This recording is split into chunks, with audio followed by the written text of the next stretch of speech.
So why was Red Mountain selected as the home for the estate winery and vineyard for Col Solare?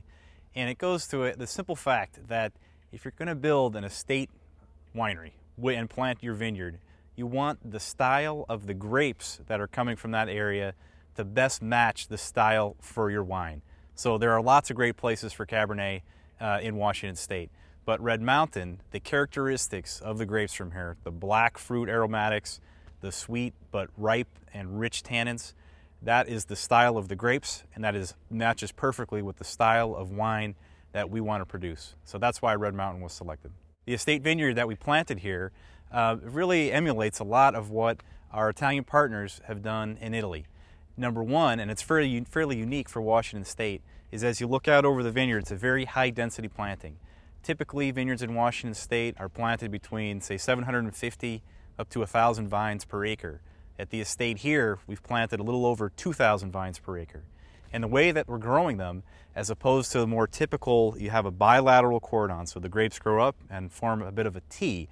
Here, as you can see, we have a unilateral. So the grape is grown up from the ground and just simply over about 3 foot here, so it's kept small, and you pack them in. And the reason for doing that is what we want to do is farm an extremely low amount of grapes per vine. We look at it as opposed to, say, looking at how many tons per acre we get. We look at how many pounds per vine.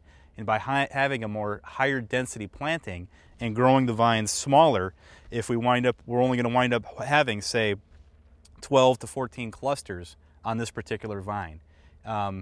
It's a very small amount of fruit on a per vine basis. That's one thing that's unique. Another unique aspect of the vineyard here is some different clones. We've planted about 5 different clones of Cabernet here. For me, that gives more options for blending. Which clone is going to wind up being the best for our particular site remains to be seen. But for me, it gives me a lot of blending options. If this clone tends to have more power, this clone tends to have more fruit, it gives me more blending options in the cellar. Another unique part about this vineyard is the aspect. You can see that we're planted on more of a southwesterly type angle as opposed to a north-south or a true east-west. And what we did is a lot of modeling of our site. And in a warm area like Red Mountain, if there's any disadvantage, it's that on those warm summer days, end of July and August, you can have, if you're on a north-south orientation, you have the sun exposure directly on the fruit. And when we're up over 95, 100 degrees, sometimes you can wind up with a little bit of sunburn or a little bit more variability in ripening due to that. We did some computer modeling of this area, and by tilting the vineyard a bit on more of a southwesterly type angle, then we'll wind up with a little bit of protection between those really hot parts of the day. So it should make for more consistency as the grapes ripen. For irrigation, the whole vineyard is of course under drip irrigation, which is one of our great tools here in Washington. Things are so dry here in eastern Washington. We get such little rainfall, and on Red Mountain as well, it's one of the driest spots in eastern Washington.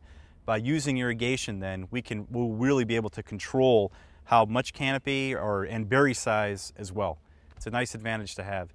And then with pruning, what we're doing right now, this is the 3rd year for the vineyard, so we're still really concentrating on kind of establishing our positions for the future.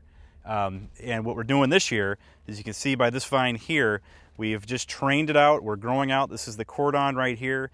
This year, we're going to grow out probably 4 to 6 shoots off of this vine, and that's where in the future we'll be our fruiting canes for the future.